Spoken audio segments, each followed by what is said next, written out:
In my ever-futile quest to add more build variety to Dead by Daylight, I somehow stumbled upon the question of what if this game was like a roguelike? And so I designed this handy little flowchart to help explain my thought process.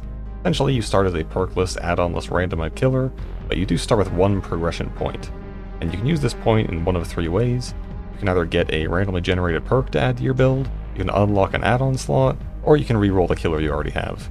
You then play a match with those parameters. If you lose, you go back to square one, perkless, add-onless random killer, but if you win, you get another progression point, which means you get to either select another perk, unlock another add-on slot, or reroll your killer.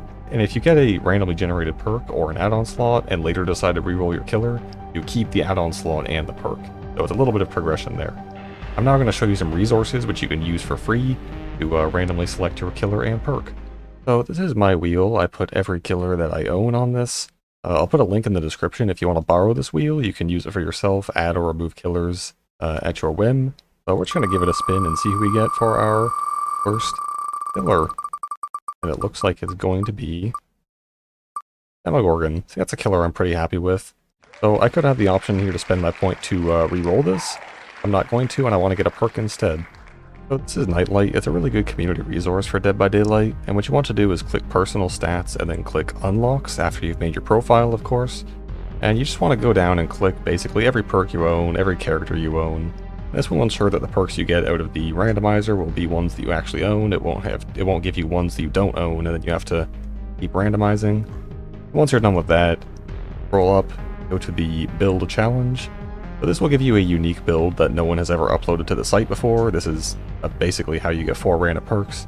And make sure you click this down here so you actually get the perks you own. And for our killer perks, we've got Bitter Murmur, Gearhead, Knockout, and Machine Learning. If this was a real scenario, I think I would spend my perk point on Gearhead, so I would then load up a match as Demogorgon with only the perk Gearhead. And if I won, then I wanted another perk, I would come back here and refresh this again, and add another perk. Or I could go back to the wheel and re-roll, or I could spend it on an add-on. There's also this site you can use, DD Randomizer, as you can randomize your killer, you can randomize your perks, randomize your offering, you can even randomize your add-ons. But I think the wheel has a bit more fanfare, and I already had a Nightlight account, plus I don't own every killer in the game, so I just prefer using those two. So those are the rules for the Dead by Daylight Roguelike Challenge. I hope this inspires some people to give it a try. I know I will be on this channel. And yeah, I hope you guys are inspired to try some different builds, and hopefully it'll be fun.